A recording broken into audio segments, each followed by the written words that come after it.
Magandang balita, may forma na. Pag may forma na, pwede na maglatag. Pag pwede na maglatag, pwede nang bumali.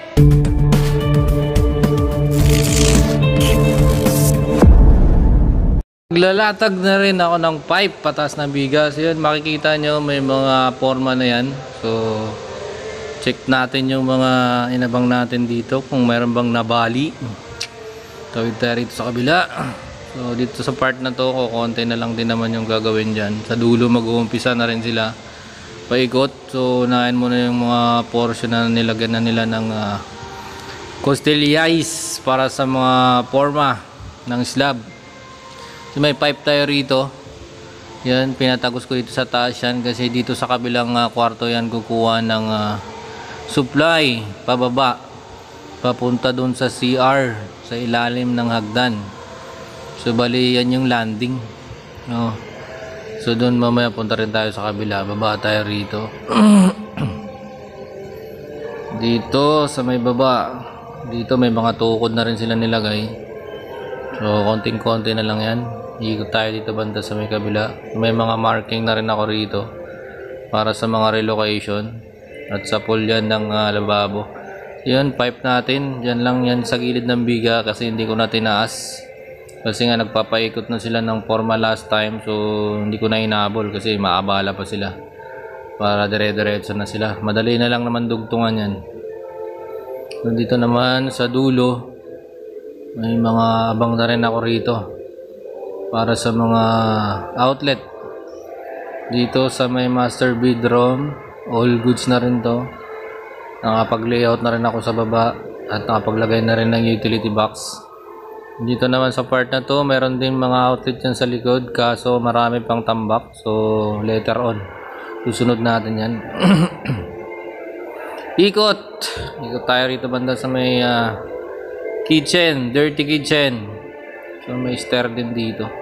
So, may abang na rin tayo na pipe dito para sa laundry.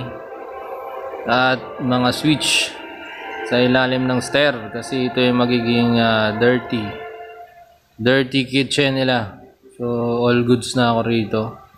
May forma na rin yan, napormahan na rin nila yan. Actually nakapagbuhos na rin sila dyan. At babaklasin na lang yung mga kahoy na to para may ayos yung ibang mga pipe. Yan para sa switch yan, papunta rin sa dulo. Mamaya akit tayo dyan. Dito all goods na rin, CR to. Common CR dito sa baba. Yan. So may mga outlet din ako dyan na nilagay. Mga utility box. All goods na tayo dyan sa mga flooring. Akit tayo rito sa taas. Sa mga wall naman ay may nilagay na rin ako ng mga abang. So yung para na lang talaga sa second floor. So ito stair to. Para dito sa dirty kitchen. So pagbaba mo ng second floor pwede ka rito dumaan. Para diretso ka na dun sa dirty kitchen. Pwede rin dun sa pinaka main na hagdan. Dito may mga pera pa. Mga pamain. Buti pa ang step may pera. Ang umakyat wala pera. Ayan. All goods. Lagi na lang all goods. Ayan. Diretso. Maliit lang siya kasi ano lang to parang pinaka lang daanan lang nila. Kung nagmamadali silang bumaba sa dirty kitchen. Yun. So, yung kalahating biga nabuhusan na rin. So, preparasyon yung kabila na yan para sa buhos ng slab, pasukan ng bakal. Yun na lang naman ang inaantay ko rito para makapaglatag na rin ako ng pipe dyan. Para all goods na rin yung abang natin dito ng second floor. Siyempre mga abang ng outlet. So, ito yung pinaka maid's room. Yan, so wala pang pipe yan. Kasi waiting tayo dyan sa bakal. May pusa pa sa dulo. All goods, no? So ikot tayo rito banda sa kabila. Tutur ko lang kayo dito sa ginagawa namin. So bali project ito ni ni Architect Benji. Thank you so much at nakapag gawa tayo rito sa kanya. Tayo ang kanyang napusuan para dumali ng electrical na rito. Dito lang to sa Amadeo. So pupunta muna tayo. Dun sa kabilang project ni sir kasi mayroon daw gagawin doon na automatic gate. So kailangan natin tingnan kung paano ang gagawin doon sa layout na yon. At tayong magle-layout nun. Power supply, daanan ng mga sensor, at ang mga additional na ipapalagay pa doon. So lakad lang tayo konti. Mapapansin nyo may face mask pa ako dyan kasi nung nakaraang taon pa ito na video. So bali nag voice over na lang ako rito kasi i-upload natin ulit. Ganun lang, diskarte lang para mayroon tayong may upload kasi sa ngayon wala pa tayong masyadong gawa sa electrical. So yun, nakita nyo dyan sa likod sa may dulo, yan na yung bahay na ginagawa namin. At dito naman, yan yung parada ng mga tricycle ng Amadeo. So project na to, dito lang to sa Amadeo, Poblacion. So lalakarin natin papunta ron at tingnan natin kung ano ang ating pwedeng gawin. Marami ng tambak na preparasyon dito na bistay sa labas. Yan. Medyo mauga ang ating video kasi hindi ko dala yung aking tripod, monopod. Yeah, medyo mauga-uga. Ito na yung bahay. So may plant box dito. Nandito naman ang abang ng para sa metro. So medyo nagtik-tik ako ng konti dyan kasi kinapala nila yung poste. At may ilaw din ako nabang dito para dito sa labas. At tututok sa may garden. Para medyo maganda ba? Maganda ang motor ba? Sana all may maganda motor. Balang araw bibili din ako niyan. Oops, meron din tayo ditong doorbell. So yan yung salpakan ng pinto dyan. So bali tataas pa natin to konti kasi medyo mababa. So nandito na tayo sa loob.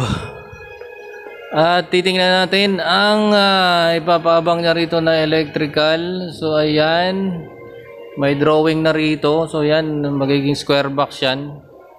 At lalagyan natin ng pipe yan papunta ron sa panel. So hindi ko alam kung papadaan ba tayo rito o magtitik-tik pa ako sa flooring kasi may tiles to, o sa laylayan na lang.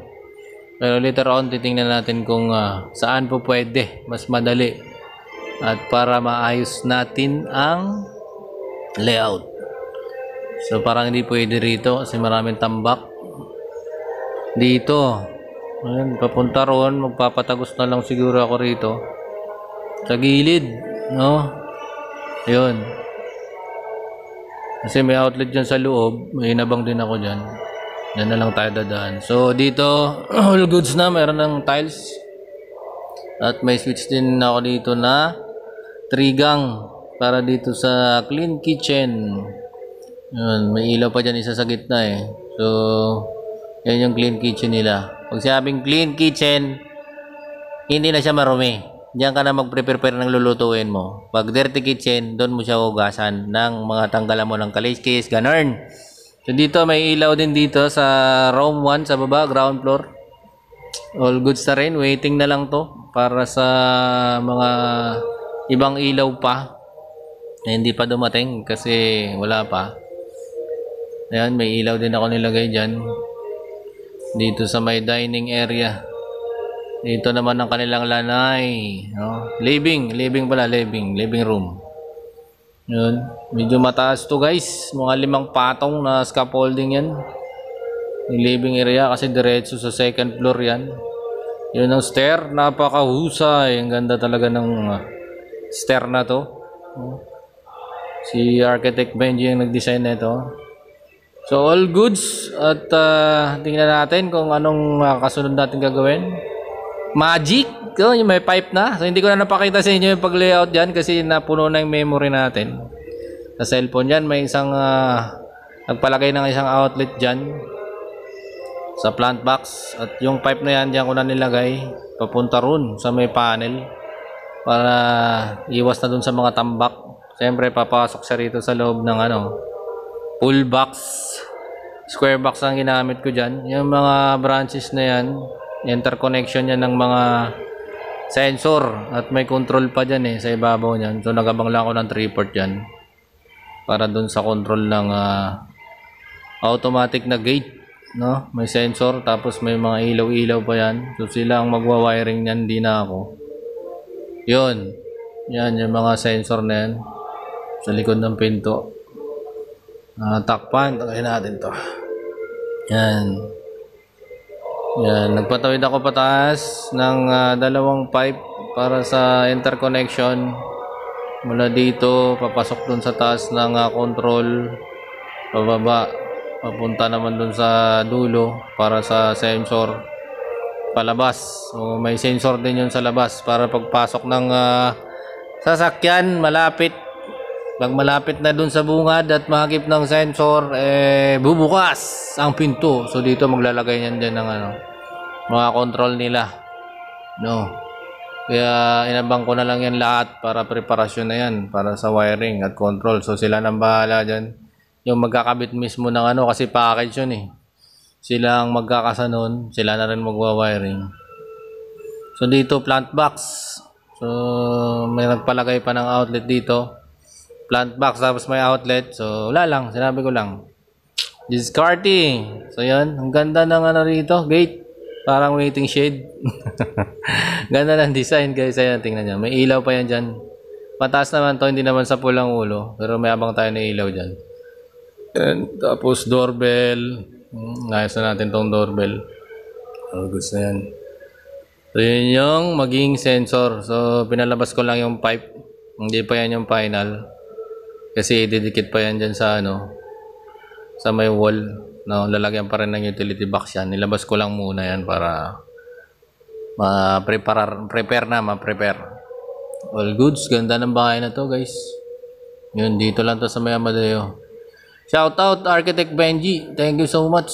No, bigyan tayo pagkakataon na makapagtrabaho dito sa kanya. May outlet tayo dyan. Outdoor, so weatherproof yan. All goods. So bali meron pang dyan eh. May ilalagay pa dyan na parang tiles na para sa garaan sa may driveway. Medyo yun. Makapal na parang basta may tawag doon. Hindi ko alam, nakalimutan ko na. So yan, dudugtungan na lang natin yan later on. No? So waiting pa yan. Kaunahin muna natin yung tapping dun para makatagos tayo rito. Sa may tapat mismo ng panel board, patagos dun sa loob. At para ma-wiringan na rin yan ang supply. So dyan tayo kukuha. Dyan na lang tayo sa may square box kasi may inabang din ako rito ng square box. Bubuksan na lang yan para makapag-wiring. So dyan na rin tayo dudukot ng wire. Papasok dito sa may panel board. Yan. So bali 24 branches to.